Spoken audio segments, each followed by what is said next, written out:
Hello everyone. Good morning, good afternoon, good evening, depending upon when you are watching this video lecture. In the earlier sessions related to the discussion on consolidated financial statements, we discussed about treatment of various items while preparing the consolidated balance sheet, including how to compute goodwill or capital reserve, minority interest, pre and post acquisition profits treatment, pre and post acquisition dividend treatment, intercompany owings, and unrealized profit elimination. Like this, different items were discussed earlier. In general, these are the commonly repeated points in the exam questions also. However, any other new point also comes in front of us, we should be able to still prepare the consolidated balance sheet by using the proper process that we have developed already, and hope you are practicing these questions well for understanding the process and become experts in the process of consolidation of balance sheets particularly. Let us continue today's session with some more questions. This one is already there in the ICI material. As usual, the requirement is same, preparation of consolidated balance sheet. On 31st March 2017, the summarized balance sheets of two companies, H Limited and its subsidiary S Limited, have been given. Authorized capital is what we don't need to identify or give too much of focus on.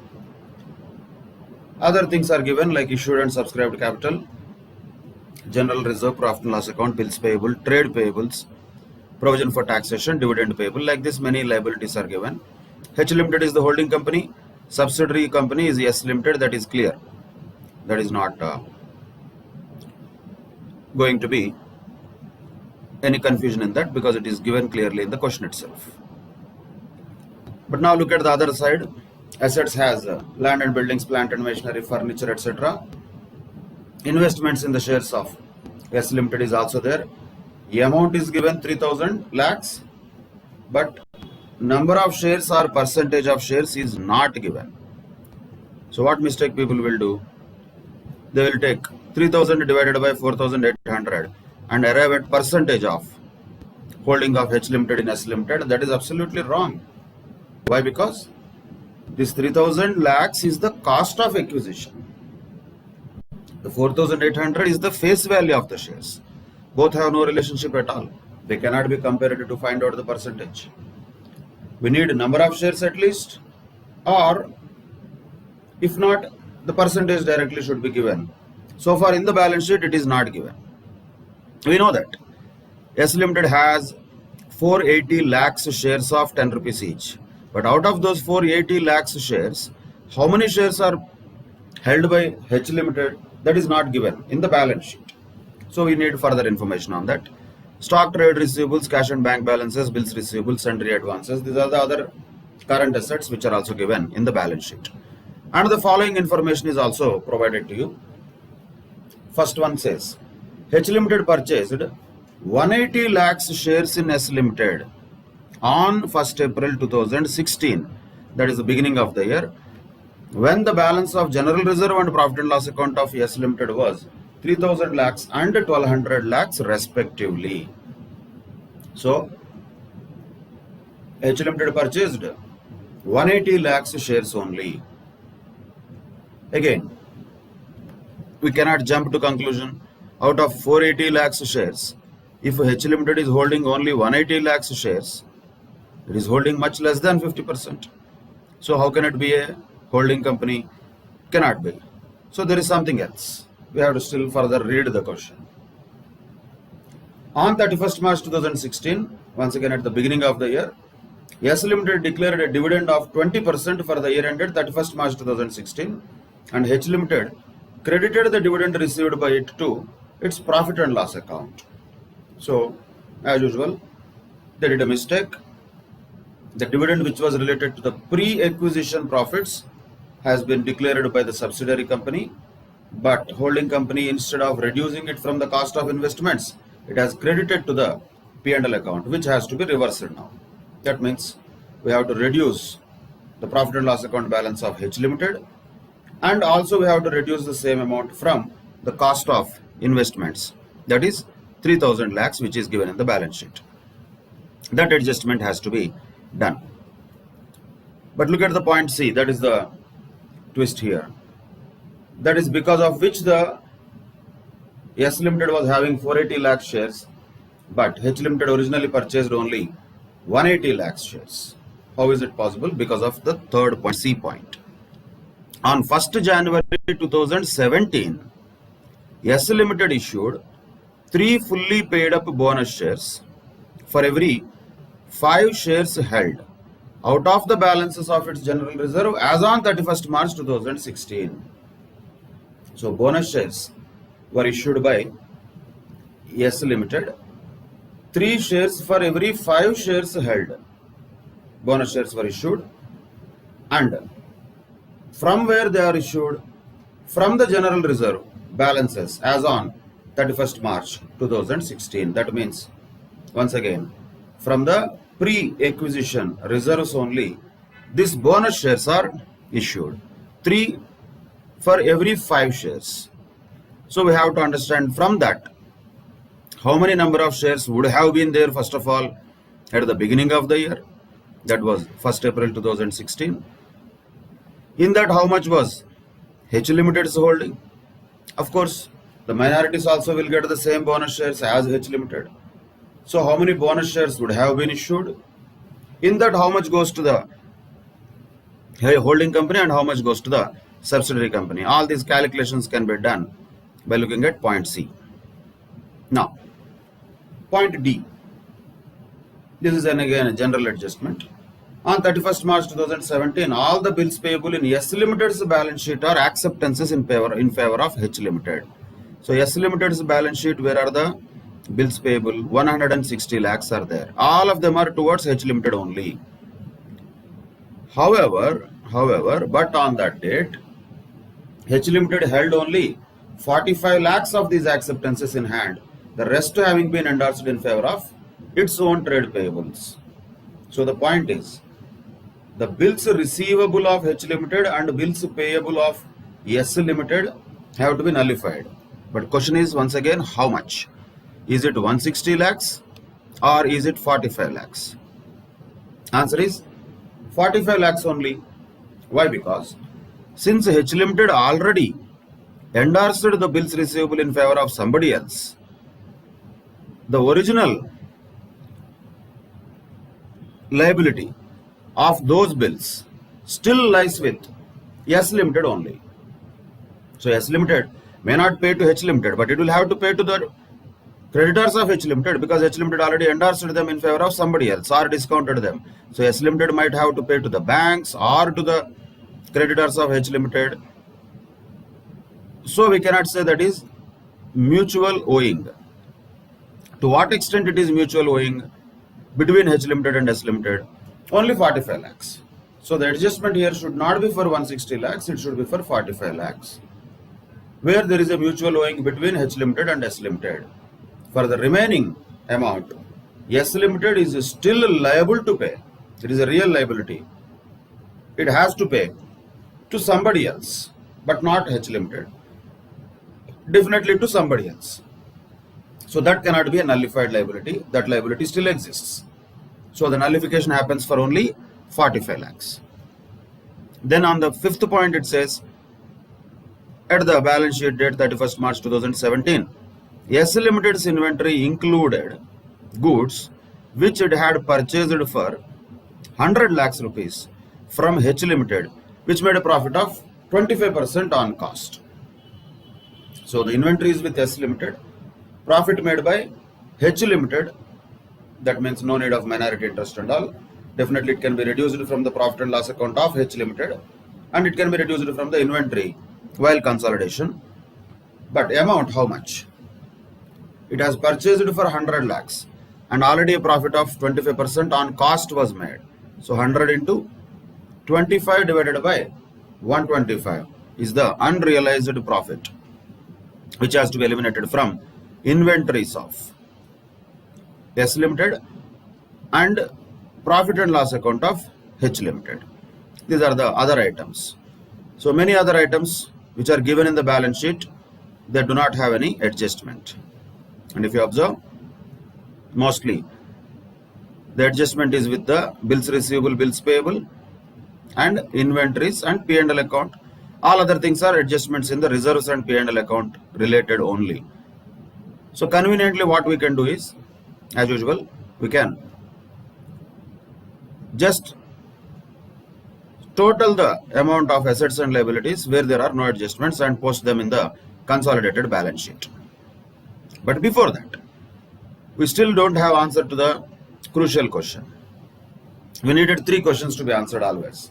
Who is holding company? H Limited. Who is subsidiary company? S Limited. Yes, that question is answered. Date of acquisition, 1st April or 31st March 2016. That is beginning of the year only. That is good news. Nothing is required to be split within the year, but still. Date of acquisition is 31st March 2016. Date of balance sheet is, date of consolidation is 31st March 2017. That is known. But the question still remains, how much is the percentage of holding of H Limited in S Limited? That is still not clear.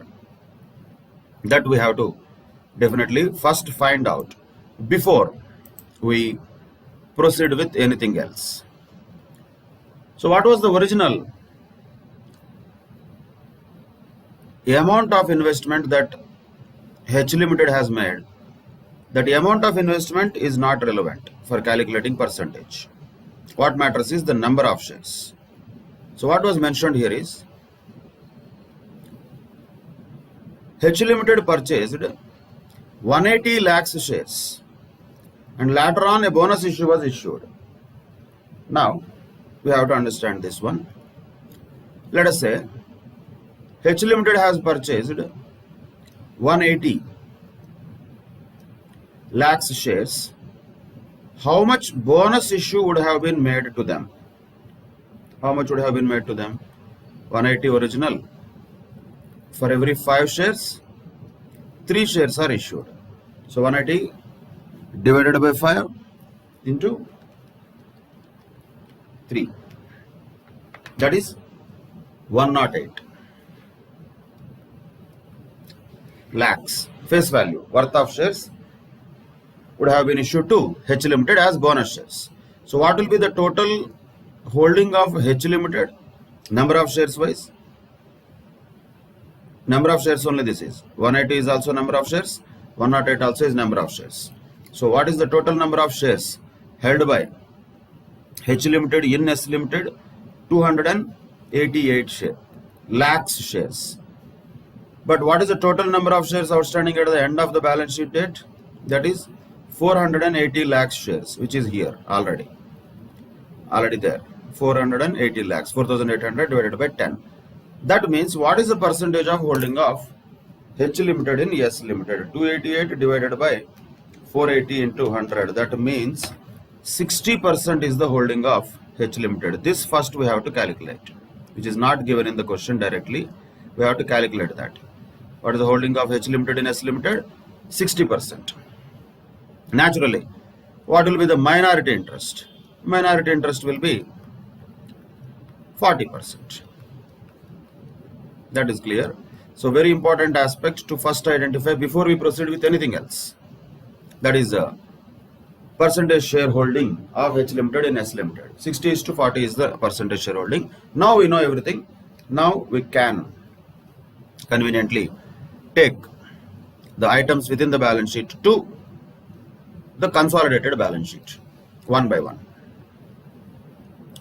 As usual, first and foremost thing, without a blink of eye also, what we can do is take this 12,000 rupees to the consolidated balance sheet as share capital.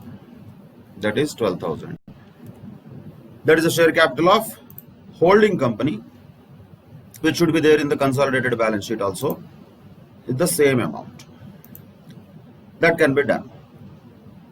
Then General reserve, profit and loss account, those things will all come definitely. We have to do a lot of adjustments to them. But bills payable is given separately. Trade payables is given separately. Either way we can do it. Bills payable is also normally taken as part of trade payables. So we can take any other current liabilities also, say other current liabilities. Other current liabilities also we can take. Now one by one we can take these things. So bills payable was how much? Just add both of them. That is what? 372 plus 160. Let us include them in trade payables only. Trade payables, there is no other adjustment. So 1640, 1461, 854. Add all of them. In exam you can show them in the note. 372 plus 160 plus 1461 plus 854. That is 2847. 2847 minus 45 lakhs adjustment to be done for bills payable 45 lakhs. So 2847 minus 45 lakhs will be 2802. Let us call that as trade payables inclusive of bills payable, 2802. Now,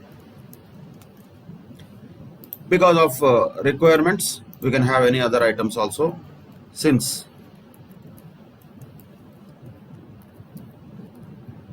there are short-term provisions in this question. Let us have that also. That could be C. So short-term provisions is also there in the balance sheet. Whatever is there in the balance sheet, that only we will write. What is short-term provision? One of them is definitely provision for taxation. Okay, take it 855 plus 394. Nothing great job. Just adding them only. 855 plus 394. 1249. Short-term provisions 1249. Fine. Then dividends payable is there already in H Limited. That will be considered as other current liabilities. We can say 1200 because we have included new things. We need to extend this. Yeah. So other current liabilities is 1200. That is also taken in the consolidated balance sheet. So wherever possible, first thing first, without breaking our head for all the entire answer, we just need to post the items which are easier and directly transferable to the consolidated balance sheet. Now if you look at the tangible assets here, there is no revaluation, nothing. So that means there is no adjustment. In exam, once again, you can show all of them as a list of each of them. No problem, it can be shown. All of them can be shown as a list, whatever is available. But now let us just total them simply and put them in the consolidated balance sheet. So what are the tangible assets which are all there here? All this total. Take a total of all of that. That is tangible assets. So 2718 plus 4905 plus 4900 plus 1845 plus 586. 14,954 it comes. So 14,954, where you can put it? Tangible assets. 14,954. Done. That is also transferred to balance sheet. Investment in the shares of S Limited 3000. Yes, we can take that, and we know where to take it also. Where? To calculate the cost of control. So calculation of cost of control separately in the working note. There we will take it. What is the cost of acquisition? That is 3000. Let us take it first. That is 3000 cost of acquisition. Done. Next, stock and all, there is an adjustment. So we'll come to that later. Trade receivables and bills receivable, both of them can be considered as trade receivables put together. So let us first take these things. Trade receivables and bills receivable. So trade receivables here, bills receivable here. Let us take them 2600 plus 1363 plus 360 plus 199, but don't forget minus 45. Minus 45 adjustment between bills receivable and bills payable. So 4477 can be considered as trade receivables inclusive of bills receivable. 4477. Okay, that is done. Next, cash and bank balances looks like there is no change here because no cash transactions. It's only consolidation we are doing. We are not having any transactions here. So directly we can take that 1490 plus 204. 1694. So cash and cash equivalents 1694. Yes, we can take that also. Then sundry advances, that can be called as short-term loans and advances. So other current assets also you can call it, or loans and advances also you can call it. Either way it can be done because we have already something. Let us put it there. 520 other current assets are loans and advances. All are taken. What are not taken? Stock is not yet taken. Definitely. General reserve P&L account has a lot of things to be worked out. And share capital of Yes Limited is also not yet taken. Now let us take each of these items one by one to the notes where we can work them. First thing first, let us take this 4800. That is what? Share capital of S Limited, in which both the parent company as well as the minorities will have their own share. So 4800 into 60%, how much? That is 2880. 2880. So let us take it here in the shares, in the equity share capital. That is 2880 for the holding company. And as far as minorities is concerned, that will be how much? The remaining. So 4800 into 40%. That will be 1920. The total should match. So 1920, 2880, total is 4800. That is the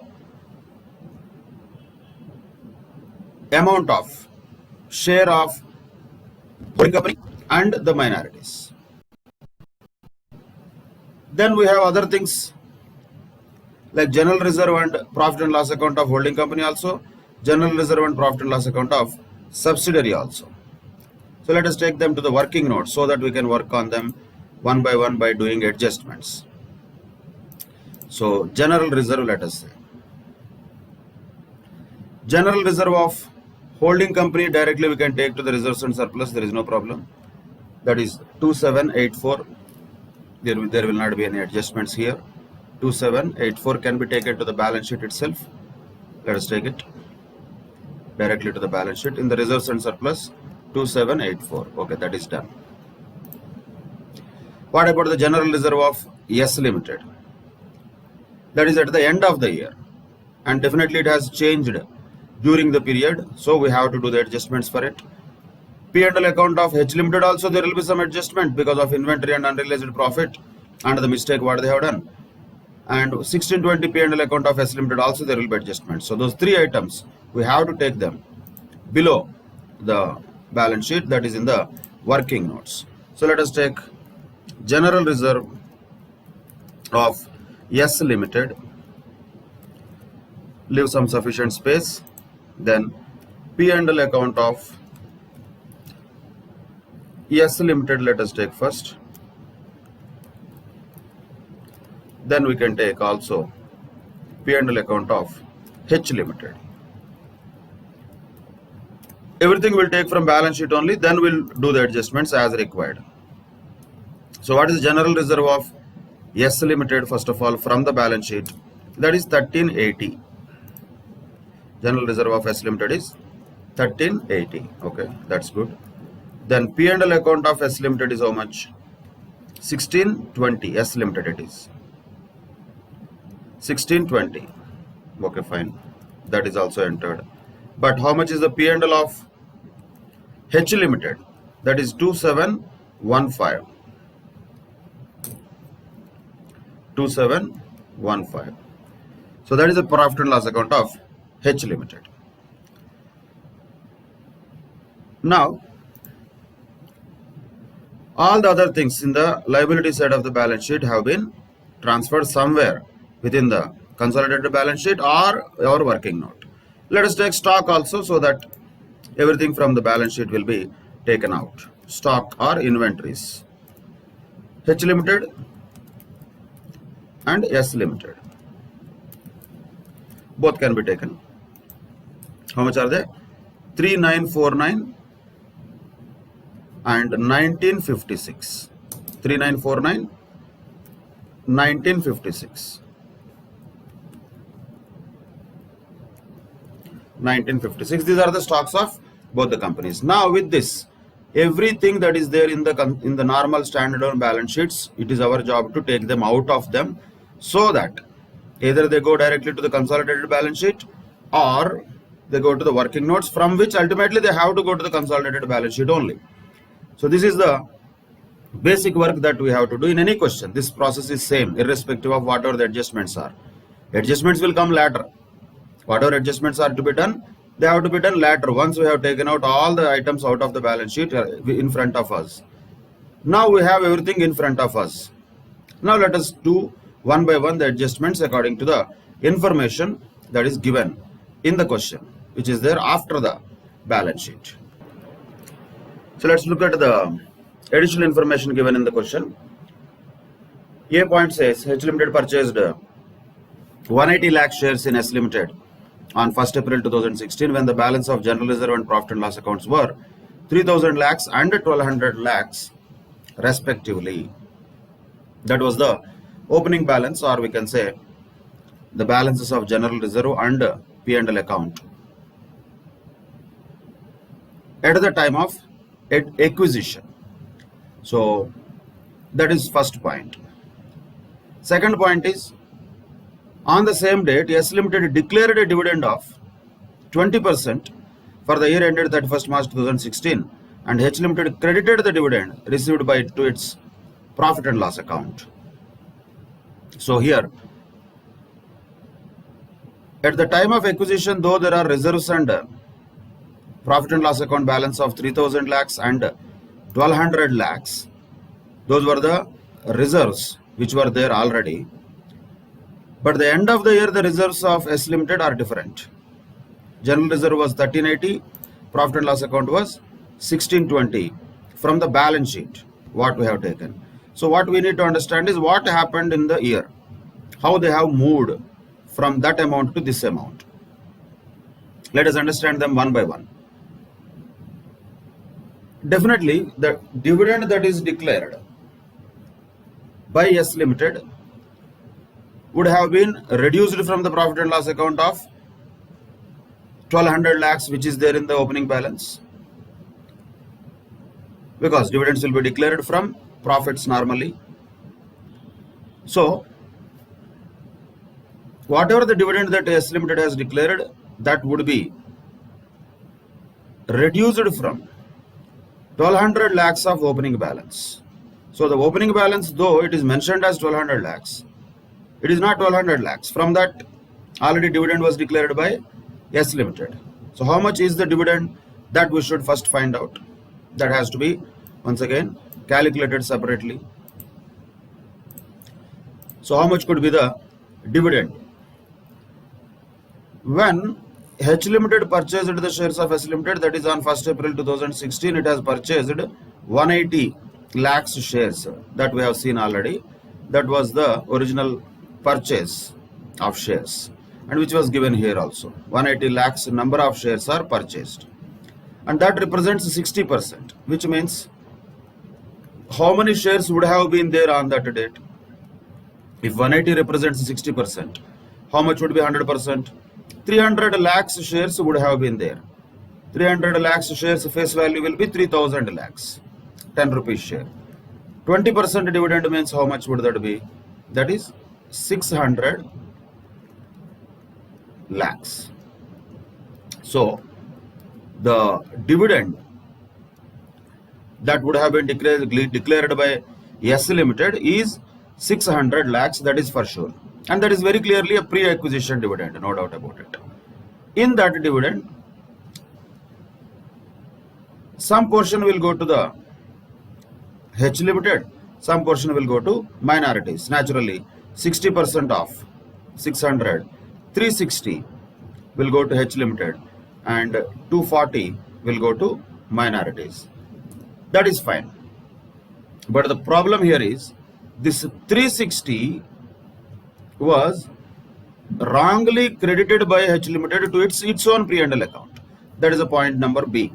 So we are talking about this point where dividend received by H Limited was credited to its P&L account. So this 360 has to be definitely adjusted. Where it has to be adjusted? We have seen the similar thing in the earlier questions also. Where it has to be adjusted? First of all, it should be reduced from the profit and loss account of H Limited. So take it as minus 360. H Limited's profit and loss account, it has to be reduced from. Also, it has to be reduced from cost of acquisition. So let us take it as 360 here. Because we are taking here cost of acquisition minus of many things. So all the other things will be totaled. That will be reduced from cost of acquisition to get either goodwill or capital reserve. We don't know what it will be. If it is positive goodwill, if it is negative, that is capital reserve. So this pre-acquisition dividend has to be reduced from the cost of acquisition. That is one item of treatment. Reducing from debit means credit. Reducing from credit means debit. Both happened. So that is adjustment for 360. One item of adjustment is done. Then other information given is useful for us to identify post-acquisition and pre-acquisition related reserves and P&L account. So both of them will tell us the story of what happened to the reserves and P&L account. P&L account, we know the story. P&L account opening balance was 1200 lakhs. Out of that, 600 lakhs was declared as dividend. So that was declared as dividend already. So naturally, how much will be the remaining P&L account balance? That will be 600 lakhs. That is on the date of acquisition, pre-acquisition definitely. So when we say this profit and loss account of S Limited is there, but this is at the end of the year. End of the year, this much it was.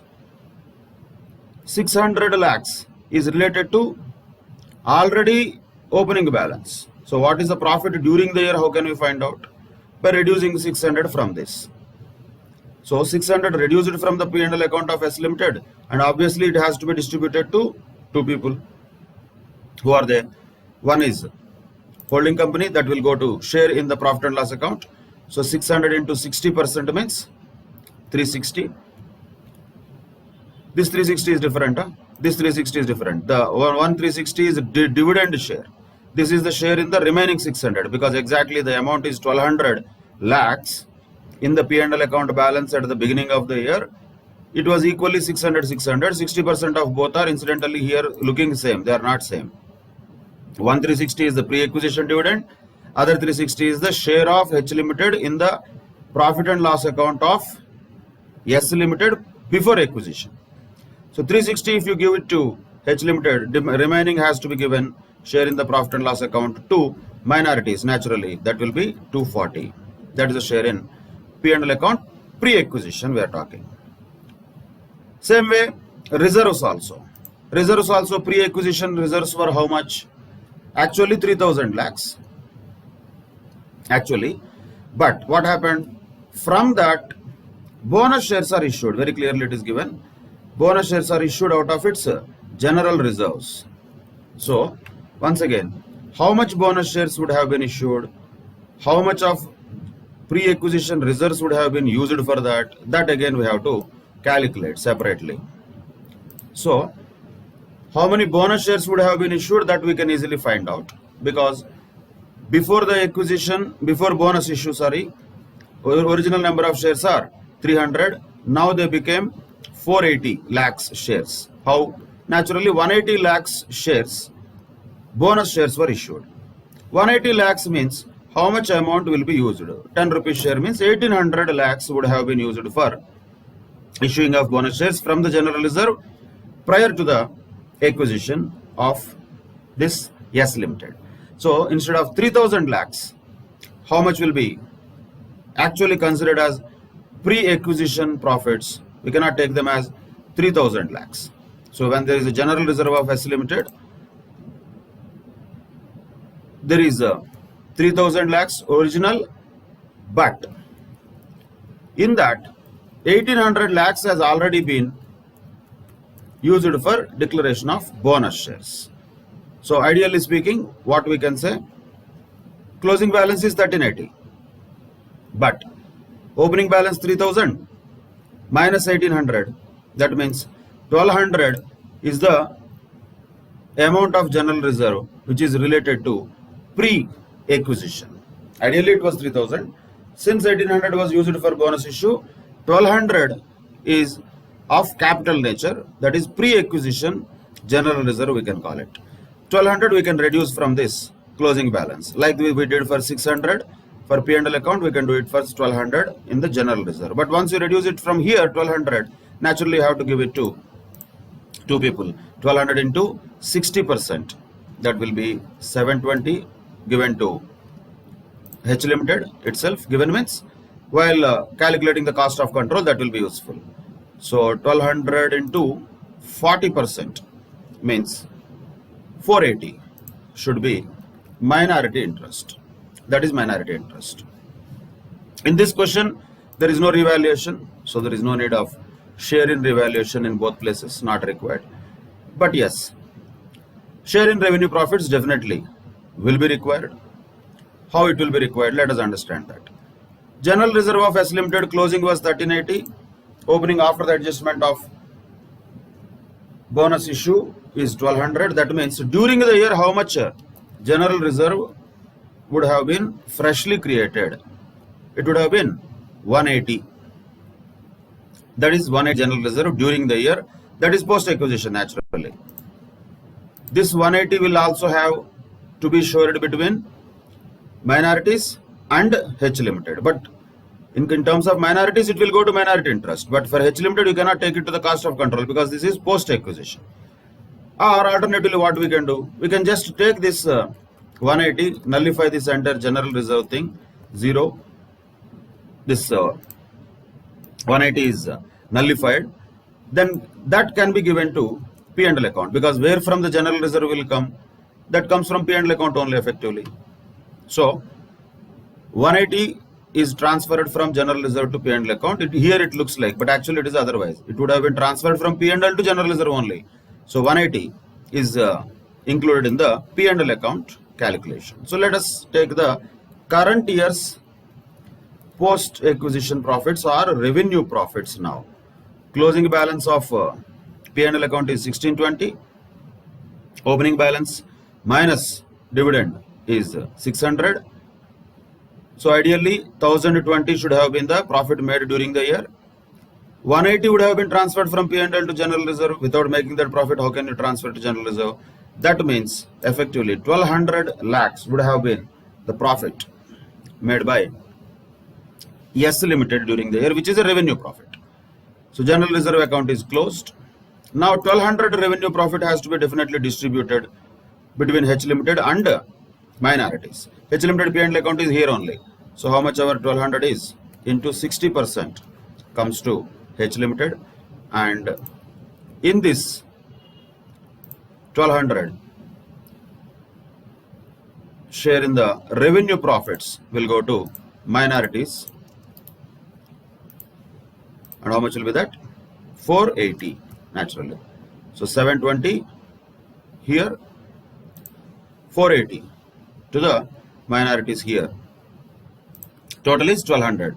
That is the post acquisition profits of S Limited. So the general reserve of S Limited account is closed. P&L account is already transferred to the respective places. Now there is one more adjustment for stocks that is yet to be done. Bills payable adjustment we already did. This is already done. So 45 lakhs adjustment we already reduced it from both payables and receivables. Now the other thing is, at the end of the year, S Limited's inventory includes the goods which it has purchased for 100 lakhs rupees, which made a profit of 25% on cost. Who made a profit here? H Limited made a profit of 25% on cost. 100 lakhs is inclusive of profit naturally, because that is the S Limited's inventory. So how to find out unrealized profit? Once again, this can be done. All these things are also working notes. Everything is a working note we are showing as calculations. They have to be shown as working notes. So if 100 lakhs is the value of the inventory inclusive of profit, what is the profit element in that? 25 divided by 125. So 1/5 of 100 means 20 lakhs is the unrealized profit that should be reduced from two places. One, it should be reduced from stocks. Two, it should be also reduced from P&L account of H Limited, because who made profit? H Limited made profit. So that adjustment is also done. Once again, I am repeating, it is all about how plus and minus we do carefully. If we do that practice, it is the easiest thing. If we do only one of them and forget the other thing, naturally it will backfire and the balance sheet will not tally.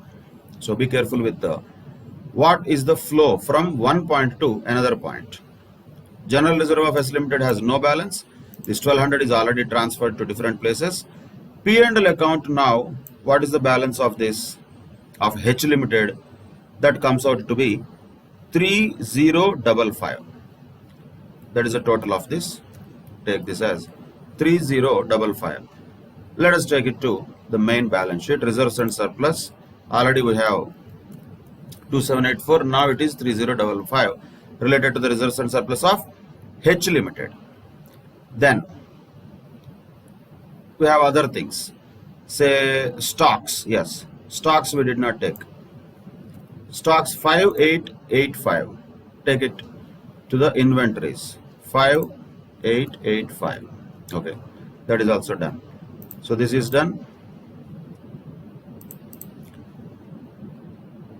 This is done. 5885. This is already done by distributing it to two different parties. This has no balance, so 0. Now capital reserve is there 1320. Minus is capital reserve. That does not indicate negative reserve. If it was positive goodwill, negative means capital reserve. 1320 also should go to the reserves and surplus naturally. So plus 1320 is also reserves and surplus. So add that also to reserves and surplus. So capital reserve 1320 is also dealt with. Done. Next, minority interest. Preference share capital is not there in this question. Only these things are there. So share in the equity share capital, reserves, that is pre-acquisition, and P&L account pre-acquisition, post-acquisition share in the revenue profits. All of them put together. The total of minority interest will be 3120. That you can put it here. 3120. What else? Nothing else. There ends the matter. The balance sheet is tallied. 27,530. That's all. One by one, if we take each of the items from the given balance sheets to our consolidated balance sheet and then working notes, carefully adding and deducting one of them one after the other, you can easily get a tallied balance sheet of consolidated balance sheet for holding and subsidiary company put together. That is 27,530 balance sheet total. Yes, there are certain alternate treatments which are possible. For example, the bills receivable, bills payable can be also considered as other current assets and other current liabilities, no problem. Same way, here the amount of capital reserve, so that is calculated 1320. Yes, that is also added to the reserves and surplus. So remaining things are all same. Specifically, there is no much difference. Normally, more or less, they are all same. So minority interest, cost of control, and adjusting the general reserve P&L account of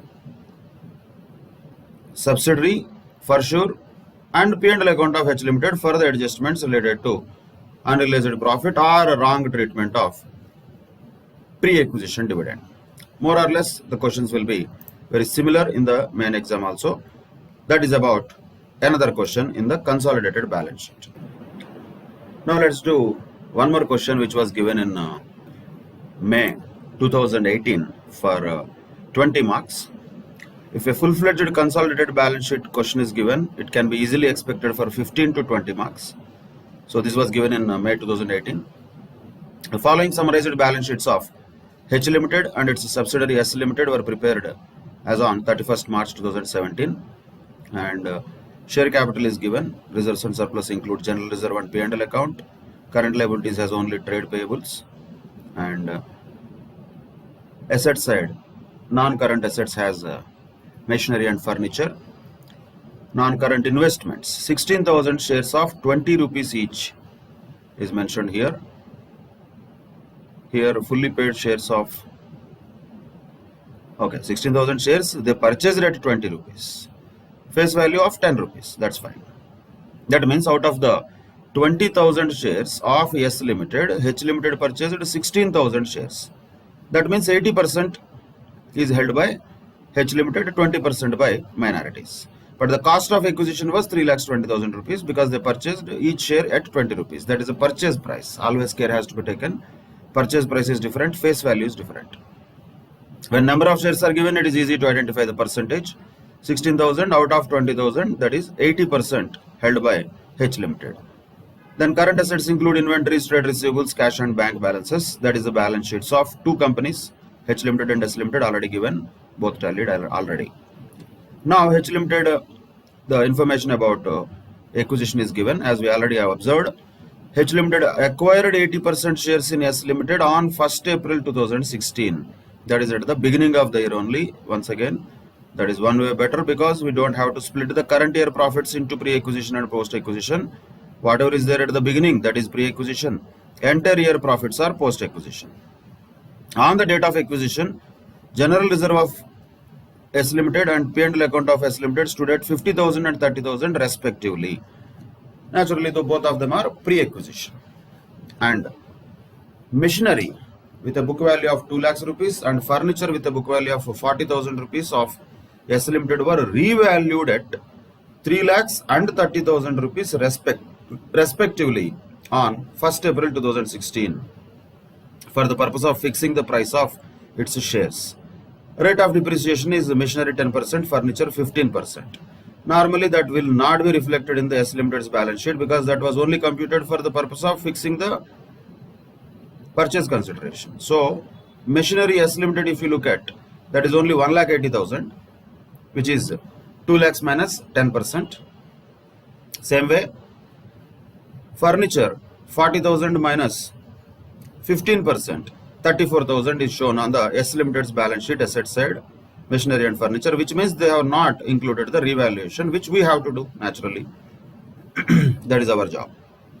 While consolidation, we have to do that adjustment. Trade payables of H Limited include 35,000 due to S Limited for goods supplied since the acquisition of shares. So 35,000 has to be eliminated from trade payables also, trade receivables also. Both of them has to be eliminated with 35,000 rupees. And these goods are charged at 10% above cost. Cost plus 10% is what normally the charge is. And inventories of H Limited include goods costing 55,000 rupees purchased from S Limited. So the inventories of H Limited include goods costing 55,000 purchased from S Limited. See the difference here. Goods are with H Limited. Sold by whom? S Limited. Who made profit? S Limited. So 55,000 rupees is the goods which are purchased by H Limited from S Limited. How much will be the profit on them? Naturally 5,000 rupees, that is 55,000 into 10 by 110 because goods are sold at 10% above cost. Not necessarily every time the calculation is same, depends upon the relationship between the profit and cost and selling price. 55,000 is the selling price. So for H Limited it is cost. 55,000. But for the group, what is the cost? 50,000 only. So 5,000 unrealized profit has to be eliminated. But the point is, from where it will be eliminated? It will have to be eliminated not just from profit and loss account of H Limited or the post-acquisition reserves or post-acquisition profits. Because this is a profit made by S Limited, that has to be adjusted in the P&L account of S Limited before we distribute to H Limited and minorities. So, inventories reduction is common. Profit elimination, where it happens, that has to be observed. If profit is made by H Limited, there is no problem. That will be adjusted in the P&L account of H Limited itself. But what if the profit is made by S Limited? Naturally, that has to be adjusted in the P&L account of S Limited, which is post-acquisition profits. Once that adjustment is done, automatically minority interest also to that extent will get reduced, because post-acquisition profits will be distributed also to H Limited and minorities in the same proportion, 80:20. You are required to prepare consolidated balance sheet as at 31st March 2017. So that is the question given for 20 marks. So as usual, first you have to have balance sheet format ready. Consolidated balance sheet, the date is same, 31st March 2017. And as usual, first and foremost thing, just directly you have to take the H Limited's share capital to consolidated balance sheet. So 12 lakhs rupees, directly you can take it. Then one by one the other things we have to take. According to the adjustments, we have to take the items one by one. So let us look at some of the items where there is no adjustment. For example, inventories are there on the asset side. There is adjustment. Trade receivables and trade payables, there is adjustment. Cash and bank balances, there is no adjustment. So directly you can take that. So 164 plus 32. Cash and cash equivalents. 1,64,000 plus 32,000 taken directly from these balance sheets to the consolidated balance sheet. So then some adjustments can be done very easily. Like for example, trade receivables, trade payables. Adjustment is simple. Reduce it from both trade receivables and trade payables. How much to be reduced from both of them? That is given. 35,000 is due by one company to another company. Doesn't matter which company also, because consolidation wise both are same. So 35,000 is due from one company to another company. It's a mutual owing that should be reduced from both trade receivables also, trade payables also. So take trade receivables first. 470 plus 235 minus 35. That will be naturally 6,70,000. That is trade receivables. 470 plus 2 lakhs. 670. That is trade receivables. Immediately trade payables also can be taken. 322 plus 123. 3,22,000 plus 1,23,000 minus 35,000. That will be 4,10,000. Need to calculate them. That is trade payables.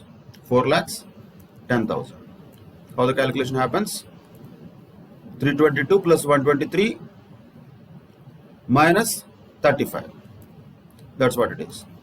322,000 plus 123,000 minus 35,000. That is 4,10,000 trade payable. So that adjustment is also done.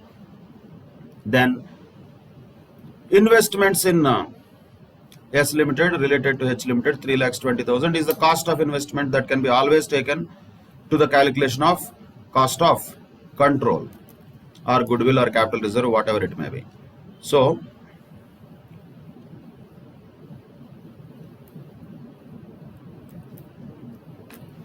let us take it here where we calculate the cost of acquisition. What is there already in the balance sheet, that only will be taken. That is how much? 3,20,000. That is cost of acquisition, 3,20,000. Then done. That is taken out. Machinery and furniture, there is some bit of adjustment.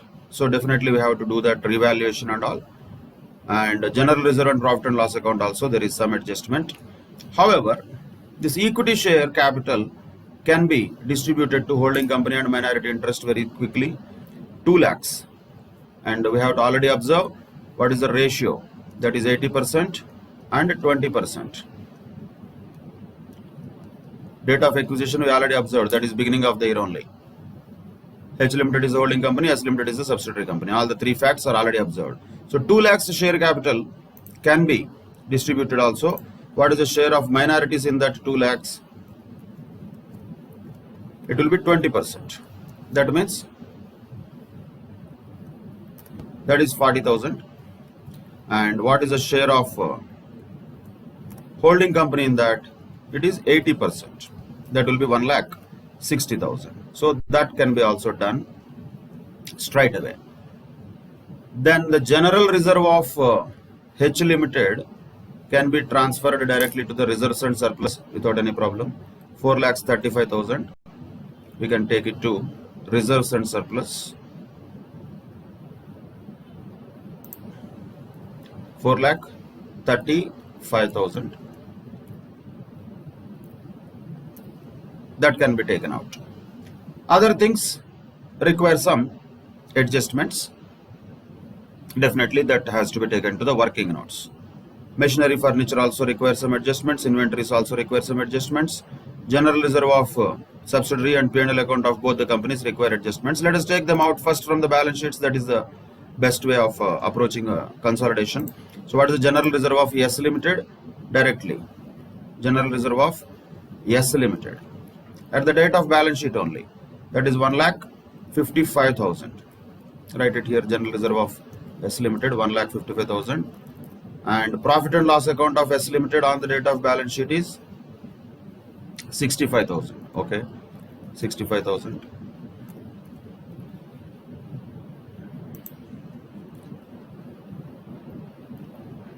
Then profit and loss account of H Limited on the date of balance sheet is 2,80,000.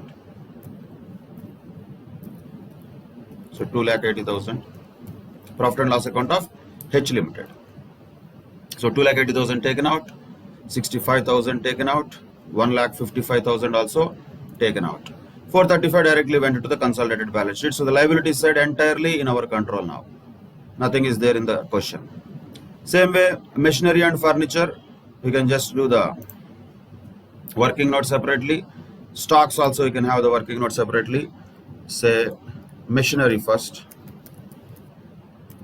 with some space for adjustment, then furniture. So machinery of both H Limited and S Limited, first whatever is there in balance sheet, just take it out. Whatever is in balance sheet, 640 and 180, that is machinery in the balance sheet. Adjustments we will do later. 640, 180. 180. Same way, furniture 375 and 34,000. 375 and 34,000 related to H Limited and S Limited respectively. So furniture is also taken out, 375 and 34. So that is also gone.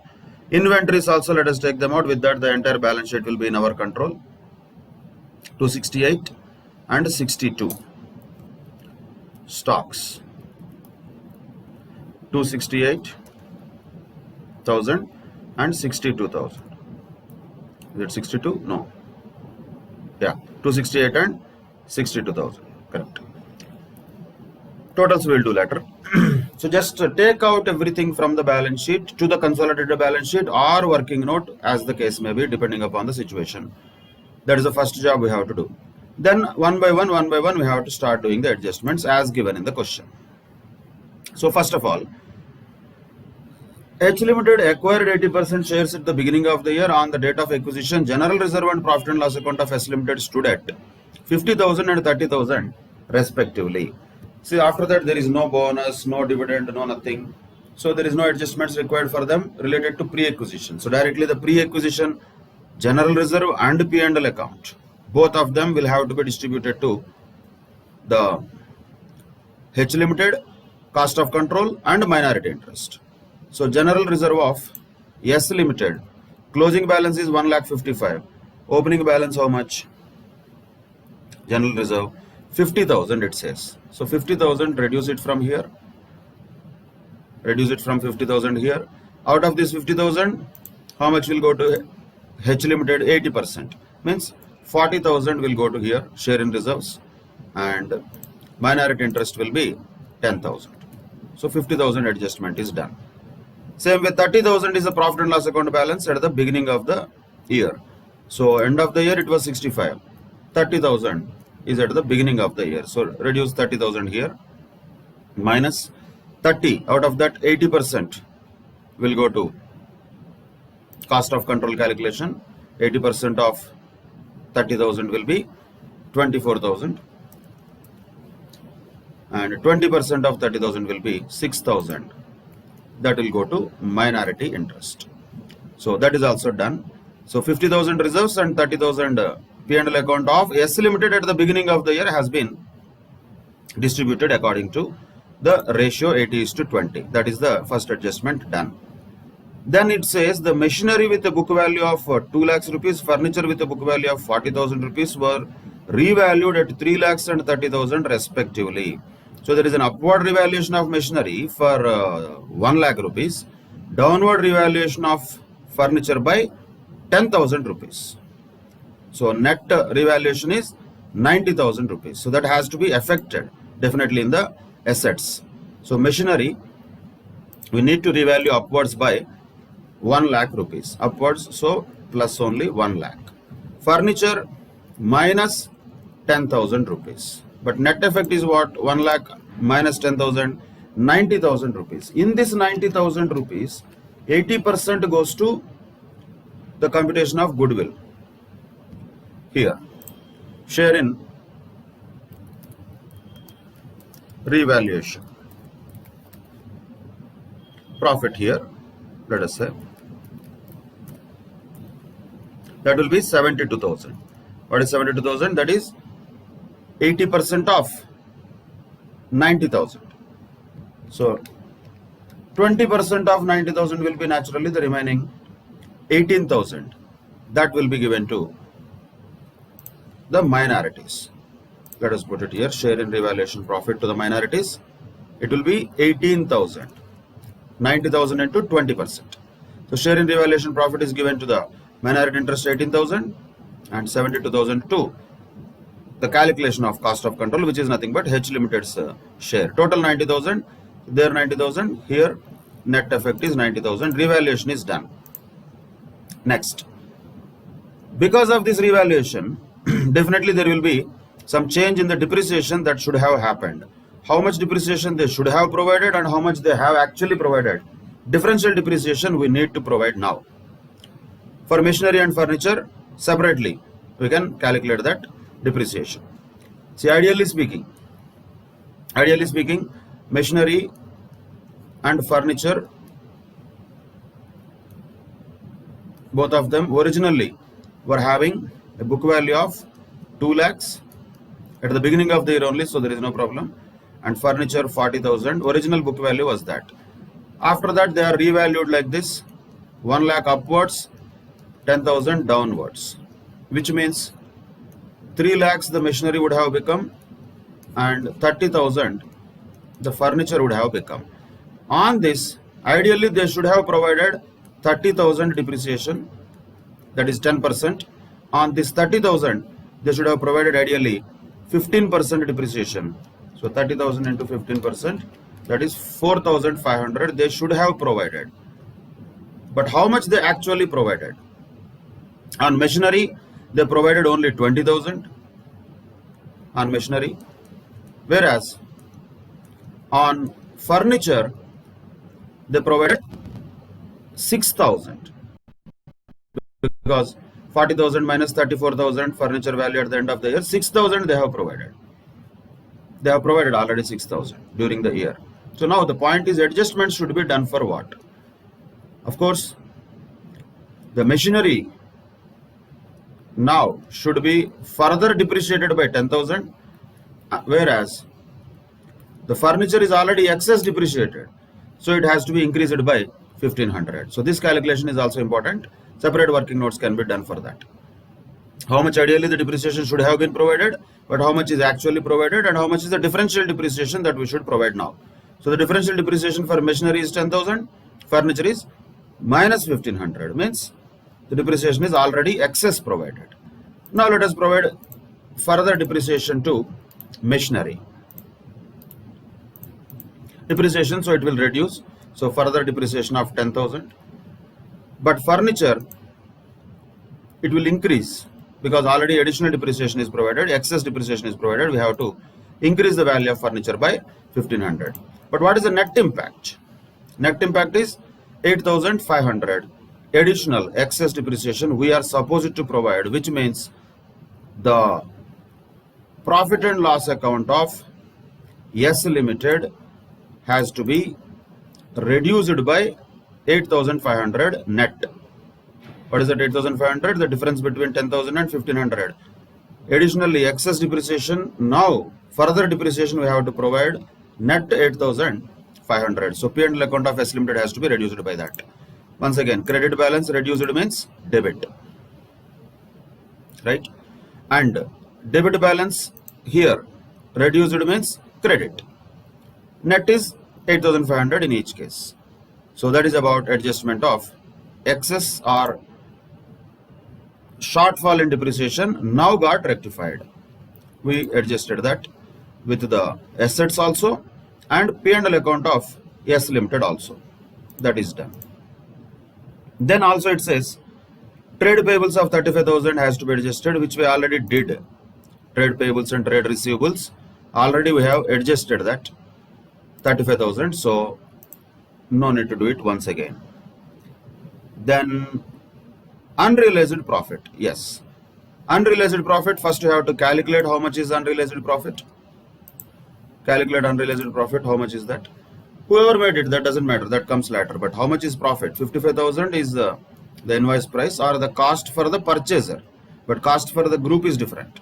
So how much profit was made? 10% profit is made. So this invoice price would have been 110, which means unrealized profit first of all is 5,000 rupees, which has to be eliminated definitely from inventories.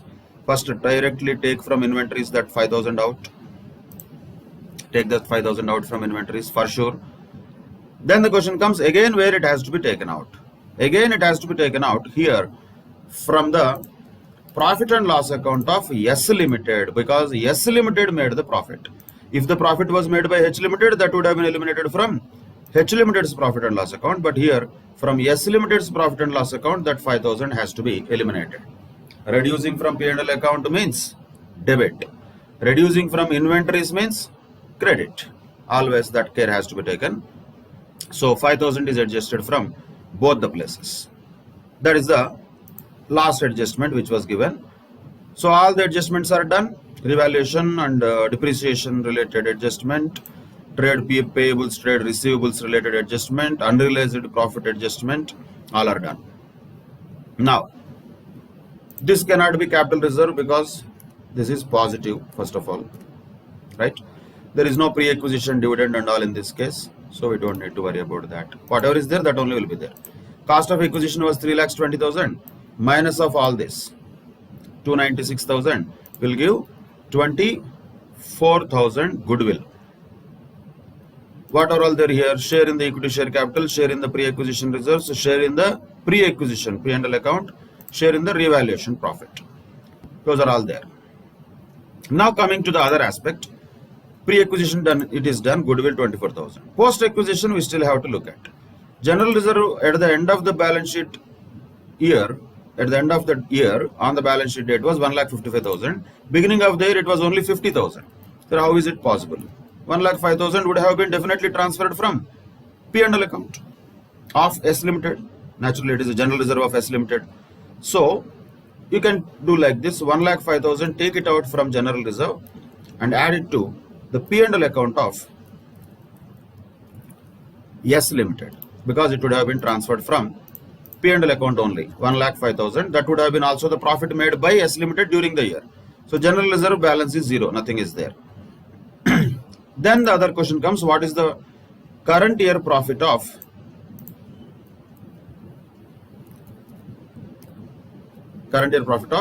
S Limited. So we have to do the sum of all these things.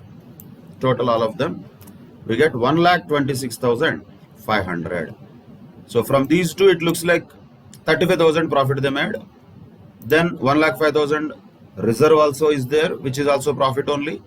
So 1,40,000 profit they made. But 5,000 is adjusted for the unrealized profit of S Limited. 8,500 is adjusted for the additional depreciation we have to provide now on the revalued assets. So net current year revenue profit is 126,500. Again, this 126,500 has to be given to 80% of that should be given to H Limited. So it will be added to the P&L account of H Limited. Naturally, whatever the remaining, that goes to minority interest. That is a share in their revenue profits. What is their share in revenue profits? 126,500 into 20%. That will be 25,300. So 25,300 plus 1,200, total 1,26,500 distributed to both H Limited and minorities. Now we can take the items to balance sheets one by one. Let us take them. First one is minority interest, 81,300. Take it here, 81,300. Then long-term borrowings are all not there. Nothing else is there. Now take the working notes one by one. Goodwill we can take to intangible assets, 24,000. That is intangible asset. How much is that? 24,000. That is done. So 81,300 taken. 24,000 goodwill also taken.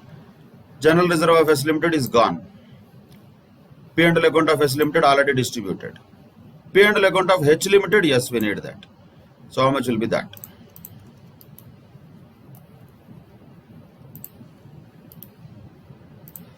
How much will be that? 3,81,200. That should be added to the reserves and surplus of H Limited, which we already have one thing, 435,000 plus whatever the amount we have here as profit of H Limited, including its share in the revenue profits of S Limited. 381,200 is added. So now the total reserves and surplus is 8,16,200. So that is also taken to the balance sheet.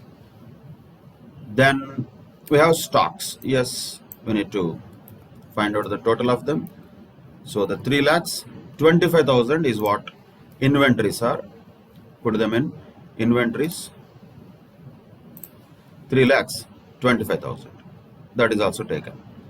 Next, machinery we have to take. Of course, separately we don't need it because all of them will anyway go to property, plant and equipment, tangible assets only. Total of them you can take. So what is the total of these two? 13,10,500. Both of them total is 13,10,500. Take it to tangible assets. 13,10,500.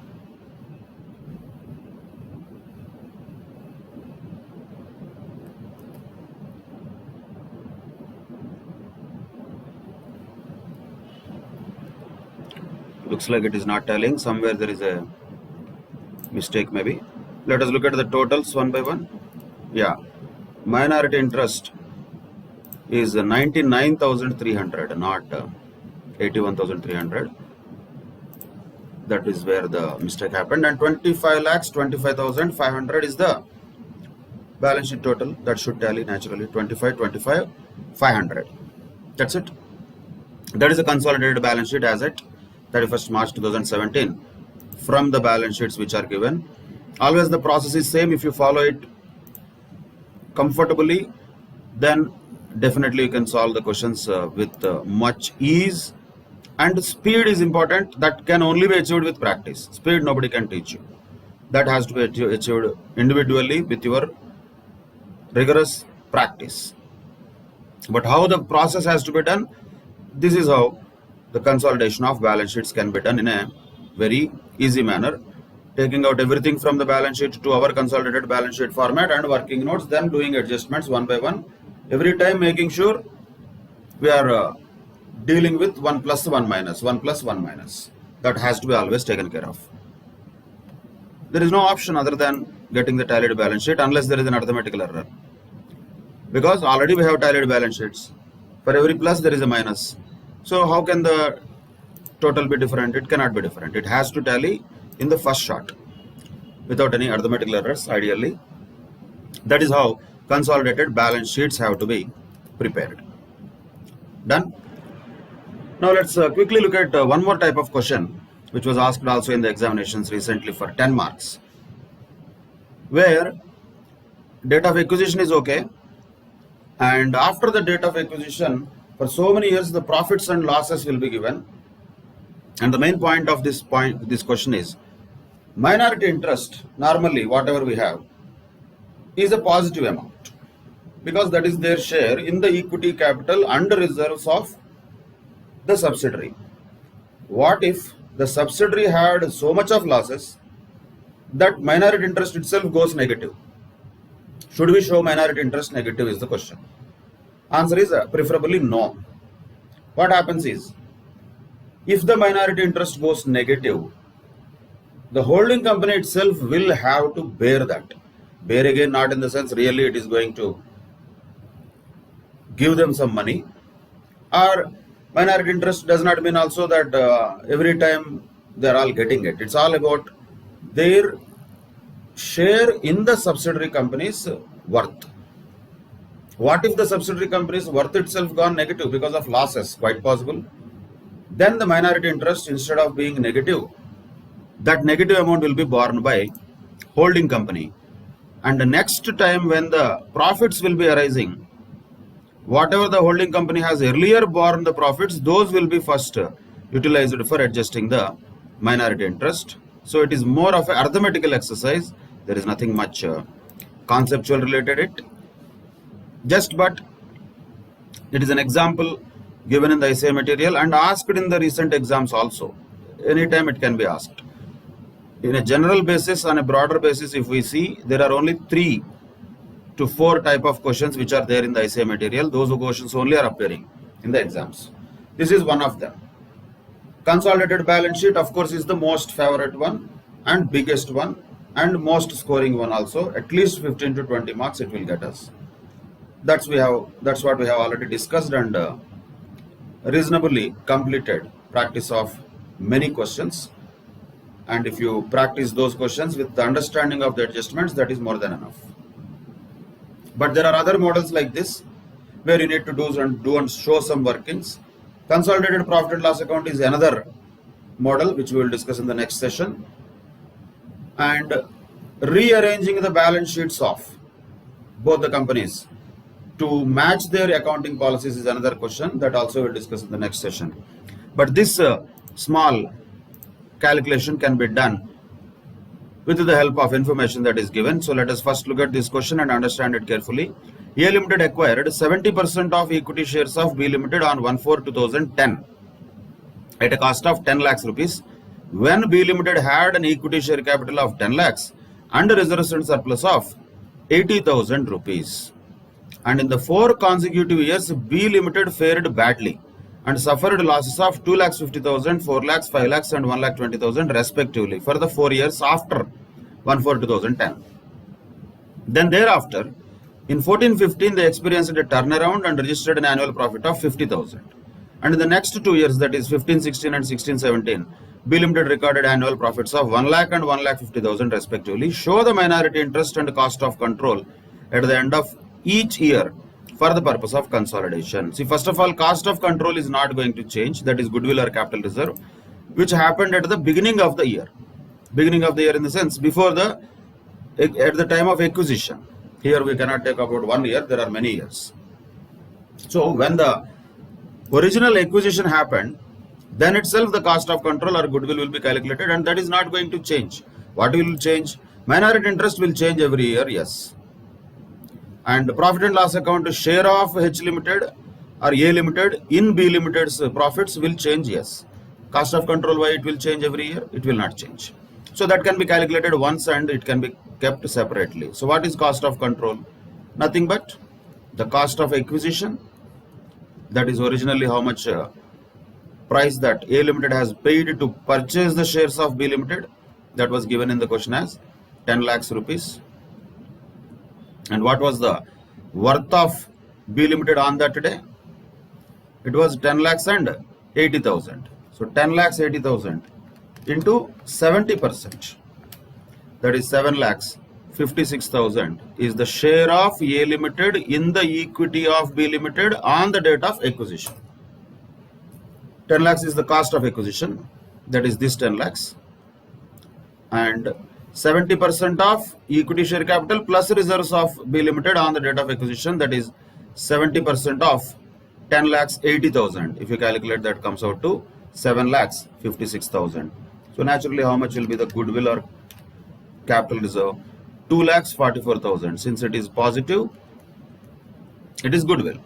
It will not change.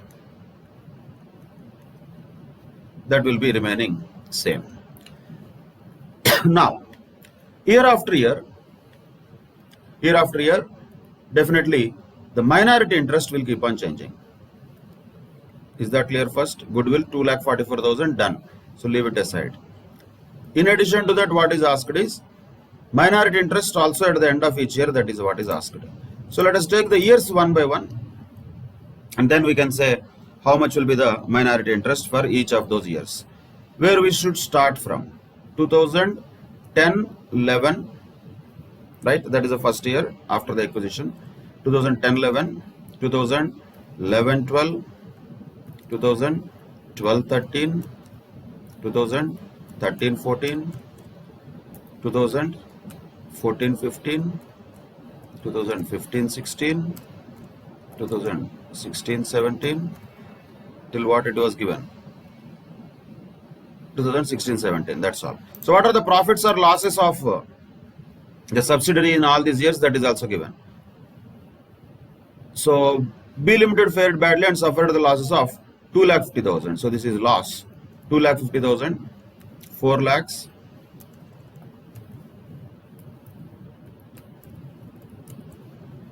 then 5 lakhs, then 1,20,000 loss. Then profits in 15, 16, 16, 17, 1 lakh and 1,50,000. Is it 10, 11, 250, 4, 5, 120. 10, 11, 11, 12, 12, 13, 13, 14, 14, 15, 15, 16, 16, 17.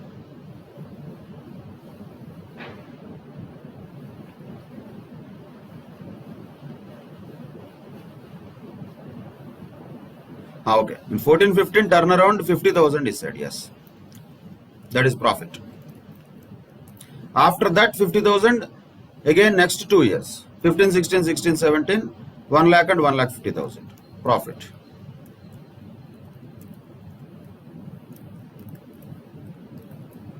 So these are the profits and losses of subsidiary company over a period of time,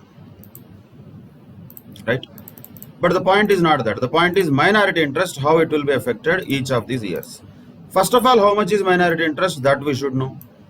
Just like when we have goodwill or capital reserve at the beginning for the holding company, minorities also will have their own starting point. 10 lakhs 80,000 was the equity at the beginning of 1/4/2010 of subsidiary. That is 10 lakhs 80,000. In that the minority share is 30%. So minority share at the beginning of the year will be 3,24,000, that is for sure. So this is the starting point. So let us call this as minority interest. Minority interest at the beginning is 3,24,000. How is that? That is 10,80,000 into 30%. 30%, that is 3,24,000 is the minority interest at the beginning of the year. Now minorities will get a share of this loss also. how much they will get a share? In this 30% they will get a share, loss also. So what will be the minority interest at the end of the year is the question. So end of the year, what is the minority interest? We can take it to the outer column. Total of these two. So what is the minority interest at the end of 2010-11? 2,49,000 after taking a share of 30% of 2,50,000. Of course, the holding company H Limited or A Limited here, yeah. A Limited will have its own share. Let us just take only A Limited's share in the profits or losses of subsidiary. Let us take that. A Limited itself will have its own profits or losses. That is different. But what will be the share of A Limited in this loss? Definitely, it will be 2,50,000 multiplied with 70%. A Limited will take it. It has to take it what it can do. So that is the A Limited's share of loss. 1,75,000 at the end of 2010-11. But that is only for understanding purposes. Mainly what is asked is this. Minority interest he has asked. So what is the minority interest at the end of 2010-11? 2,49,000. Okay, done. Next year has come. Next year, 4 lakhs is the loss. Once again, 30% loss has to be borne by minorities. So 4 lakhs into 30% will be borne by them. And remaining amount will definitely have to be borne by the A Limited. That is 2,80,000. But now how much will become the minority interest? 249 already positive. Now loss of 120 they will bear, 30% of 4 lakhs. So minority interest has become 1,29,000. We are not doing the accumulation here for A Limited. Only A Limited will have these losses borne from the B Limited's losses. It's a share of B Limited's losses. So in the first year they would have borne 1,75,000 out of 2,50,000. In the second year they would have borne 2,80,000 out of 4 lakhs. Borne in the sense, once again, while consolidation they will go to the negative P&L account balance in the H Limited's consolidated balance sheet, A Limited's consolidated balance sheet. That is different. But minority interest is what is important here. So minority interest has come down from 324 to 249. From 249 to, this was the original minority interest, 324. From there it became 249. From there it became 129.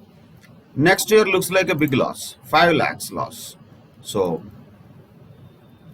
5 lakhs into 30%, that is 1,50,000 is the loss. And how much will be already borne by A Limited in this 5 lakhs?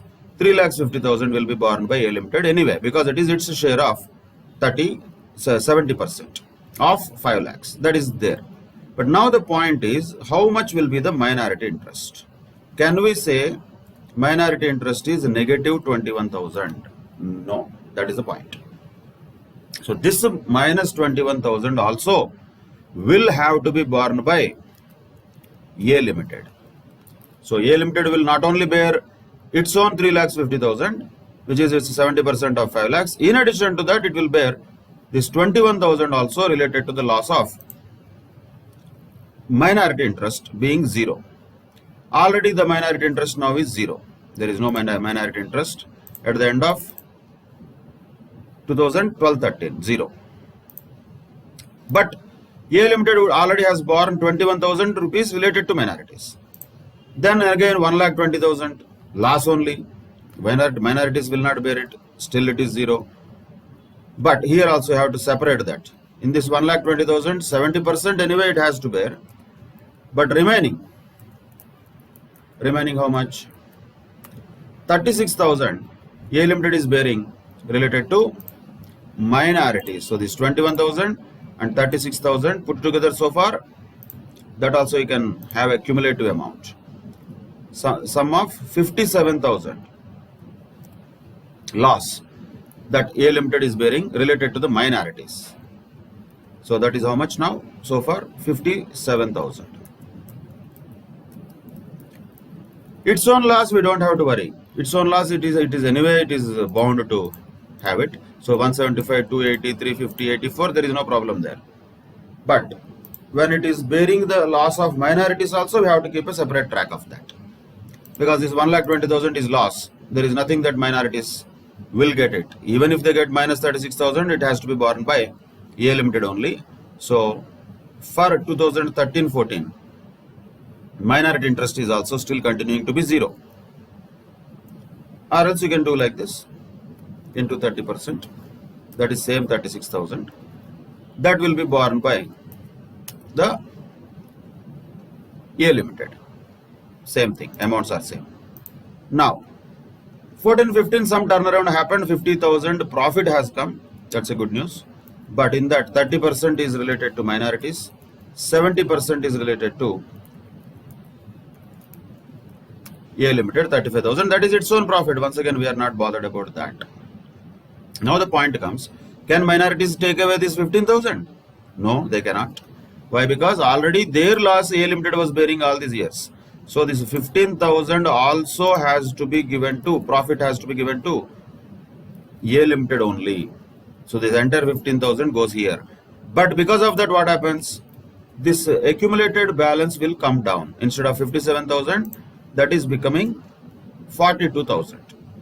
So though minorities look like having a profit of 15,000, it does not belong to them. It has to be taken by A Limited, since earlier they have borne the losses of minorities. Till the 57,000 is first recouped, minorities will not get anything. Their minority interest is still 0. So minority interest at the end of 2010-11 is 2,49,000.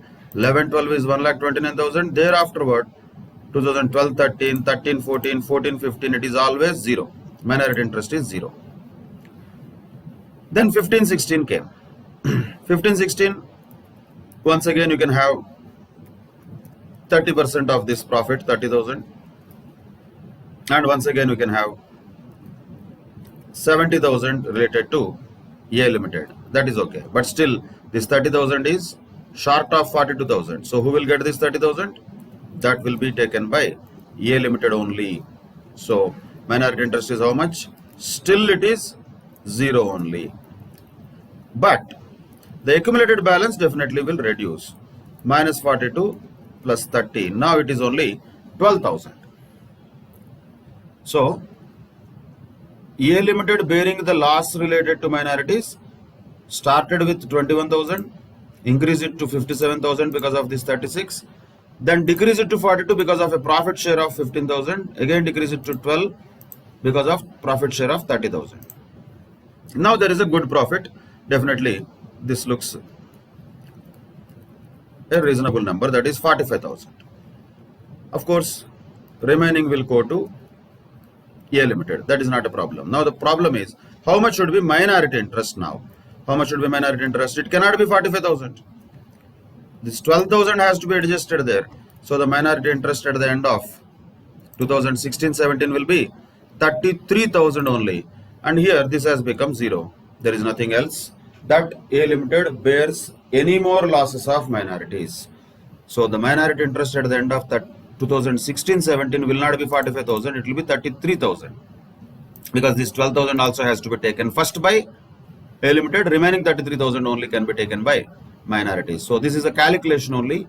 When there is a minority interest turning negative, whatever that negative amount is, that has to be transferred to A Limited. And till the accumulated balance of the loss borne by holding company is given back to the minority interest, minority will not get any share in profits. Once the entire amount which the holding company's earlier bearing of loss is recouped by the profits in the current years, then only minorities will get some share. In this particular case, 33,000 is what they got in 2016-17. Though there was a profit of 45,000, since first 12,000 has to be given to A Limited, remaining 33,000 only will be given to minorities. So this is a calculation that has to be done in a statement format, and showing the minority interest at the end of each year is important. Keeping a track of how much accumulated share of minorities losses borne by holding company also is a separate thing. So these two things, if you keep separately, this statement has to be prepared, and this was asked also for 10 marks earlier. So practice this question and some other questions related to the past examination papers. Anyway, we'll send you. Those can be practiced also later. With that, we'll conclude today's session. And in the next session, preferably the last one, we will discuss about the consolidated profit and loss account and also restatement of the balance sheets of both holding and subsidiary companies according to uniform accounting policies. If they are following any different accounting policies, in order to make them fit for consolidation, we have to combine them. First of all, before combining them, we need to restate those balance sheets. So how to do that? That also was given as a question in the earlier exams. These two models, if we complete this consolidated financial statements, chapter is over. Cash flows is not at all required. That is not something that is generally possible. Even if it is asked also, we'll just generally go through that, how it looks like. It's all just about adding some things. There is no adjustments required. We have to understand cash is reality. What will you adjust in reality? Nothing. Already it is reality. Adjustments, big things, are all hypothetical things. We are talking about P&L account, reserves and all. These are not money. These are just accounts. So these things happen for financial statements, majorly P&L account and most importantly balance sheet. Cash flows consolidation is just adding up two numbers and telling that, oh, this is the consolidated cash flow. If such question is asked, we should be really lucky enough. That is not any complicated thing. P&L account is also relatively less complicated. Major question in this chapter, which is possible for a big amount of marks, is consolidated balance sheet. And the process of consolidation that we do, if you follow a proper process, automatically you will get correct answer and full marks. So practice these things very well. In the next session, we will conclude this chapter of consolidated financial statements. Till then, take care. Bye-bye. Thank you very much.